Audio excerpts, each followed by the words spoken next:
আসসালামু আলাইকুম সুপ্রিয় দর্শক মণ্ডলী। বাংলাদেশে যে অপরাধগুলো হচ্ছে, ধর্ষণ, হত্যা সহ বিভিন্ন ধরনের যে অপরাধগুলো হচ্ছে, এই অপরাধগুলো নাকি জামাত ইসলাম দ্বারা সংগঠিত হচ্ছে। জামাত ইসলাম নাকি এই অপরাধগুলো করছে, এর পেছনে নাকি জামাত ইসলাম আছে, জামাত ইসলাম নাকি এই জন্য তাই। কোট আনকোট এই কথাগুলো বলছে বিএনপির কয়েকজন নেতা।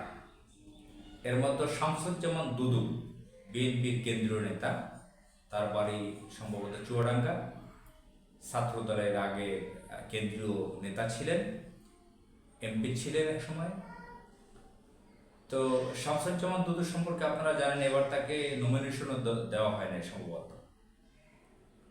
তো শামসুজ্জামান দুদু বিএনপির কেন্দ্রীয় নেতা, তার সম্পর্কে জানেন যে তিনি 5 আগস্টের পরে কত ধরনের কথা বলেছেন জামাত ইসলাম সম্পর্কে, ইউনূস সরকার সম্পর্কে নানান ধরনের বাজে মন্তব্য করত, প্রস্তাব করে ভাসিয়ে দিবে, কোটি কোটি মানুষ ভেসে যাবে, ইত্যাদি ইত্যাদি নানান ধরনের কথা সে বলেছিল।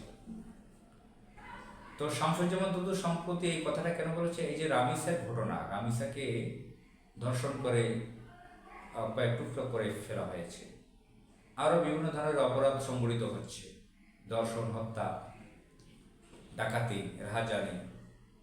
তো শামসুজ্জামান দুদু মিডিয়াতে বলেছে এটা জামাত ইসলামের জন্য দায়ী, জামাত ইসলাম এগুলো করছে, এর পেছনে জামাত ইসলাম আছে, জামাত ইসলাম এগুলো করছে। তা চিন্তা করেন কত সাংঘাতিক কথা, জামাত ইসলাম নাকি এগুলো করছে। তো এই শামসুজ্জামান দুদু কি আসলে বেশ অতিরিক্ত মদ খেয়ে ফেলেছে? সে কি অতিরিক্ত মাদক গ্রহণ করেছে? অথবা সে কি সেই আওয়ামী লীগের নেতাদের মতো? আমরা হাসিনার সময় দেখেছি যে ভারতের আনুকূল্য পাওয়ার জন্য,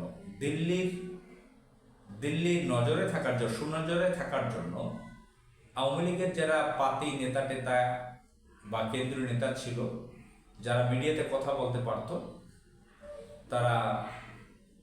তাদের একটা কমন ব্যাপার জামাত ইসলামকে ঘায়েল করে কথা বলা।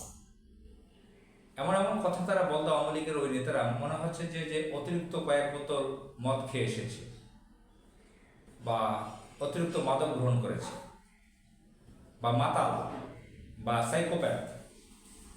কথায় কথায় জামাত ইসলামকে ঘায়েল করে কথা বলা, জামাত ইসলাম এই করেছে, সেই করেছে, জামাত ইসলামের বিরুদ্ধে বিষোদ্গার, বাজে কথা বলা, মন্তব্য করা, এগুলো একটা কমন রুটিনে পরিণত হয়েছিল আওয়ামী লীগের আমলে। আমরা দেখেছি যে সেই যে জামাত ইসলামকে নিয়ে বাজে কথা বলা লোকগুলো মিডিয়াতে যখন বাজে বাজে কথা বলতো, তখনই তাদেরকে মন্ত্রী বানিয়ে দিত, উপদেষ্টা বানিয়ে দিত, নমিনেশন দিয়ে এমপি বানিয়ে আনতো। হাসিনা এই কাজটা করতো। দিল্লি তাদেরকে দেখতো তাদের লোক হিসেবে। তো শামসুজ্জামান দুদু কি আসলে দিল্লির আনুকূল্য পাওয়ার জন্য, সুনজরে থাকার জন্য, দিল্লি এই যে ডিপ স্টেট বলতে একটা কথা, দিল্লি বলবে যে শামসুজ্জামান দুদু তারেক রহমানকে বলবে, বিএনপিকে বলবে, হাইকমান্ডকে, শামসুজ্জামান দুদু কিন্তু ভালো লোক, সে আমাদের লোক, আপনাদের সাথে ডিল করতে ভালো হবে, তাকে মন্ত্রী বানিয়ে দেন, উপদেষ্টা বানিয়ে দেন। তাহলে শামসুজ্জামান দুদু কি দিল্লির আনুকূল্য পাওয়ার জন্য এগুলো বলছে?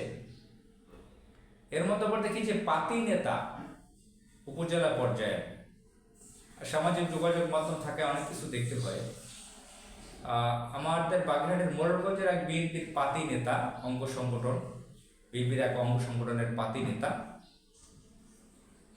সে বলছে জামাত ইসলাম দ্বারা এগুলো হচ্ছে, সংগঠিত হচ্ছে এই অপরাধগুলো।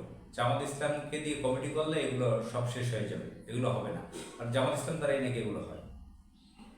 চিন্তা করেন না যে বলে না মানুষ কত বড় গাঁজাখুরি কথাবার্তা এগুলো।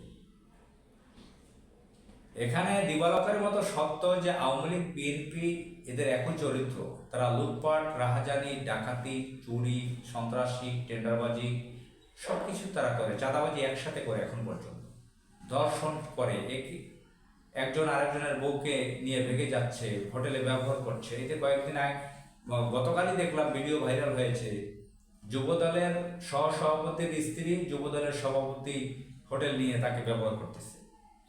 তো সেই সহসভাপতি তার হাতে হাতে ধরে তার স্ত্রীকে নিয়ে আসছে। তো বিএনপির কেন্দ্রীয় নেতারা, আওয়ামী লীগের কেন্দ্রীয় নেতারা বিভিন্ন ধরনের নারী ভোগ করে, শিশুদেরকে নির্যাতন করে, ধর্ষণ করে। তো এরা তো এপেস্টিন কালচারে, এদের তো কোনো বুকপিট নাই। একই সিন্ডিকেট, একটা সিন্ডিকেট তৈরি করে আওয়ামী লীগ বিএনপি, তারা দেশে এমন কোনো গর্হিত কাজ নাই, অপরাধ নাই যে তারা আওয়ামী লীগ বিএনপি না করে। একদম আনডেস উলঙ্গ মানুষের সামনে পরিষ্কার দিবালোকের মতো সত্য। জামাত ইসলামের মতন একটা ইসলামিক পার্টিকে তারা দায়ী করে কথা বলছে মিডিয়াতে, আর মিডিয়াগুলোতে দিল্লি নিয়ন্ত্রিত মিডিয়া। সুতরাং এই শামসুজ্জামান দুদু যে আসলে দিল্লির মাল, দিল্লির আনুকূল্য পাওয়ার জন্য, শূন্যজোরে থাকার জন্য জামাত ইসলামকে ঘায়াল করে কথাগুলো বলছে, এটা একদম স্পষ্ট হয়ে গেল। আসসালামু আলাইকুম।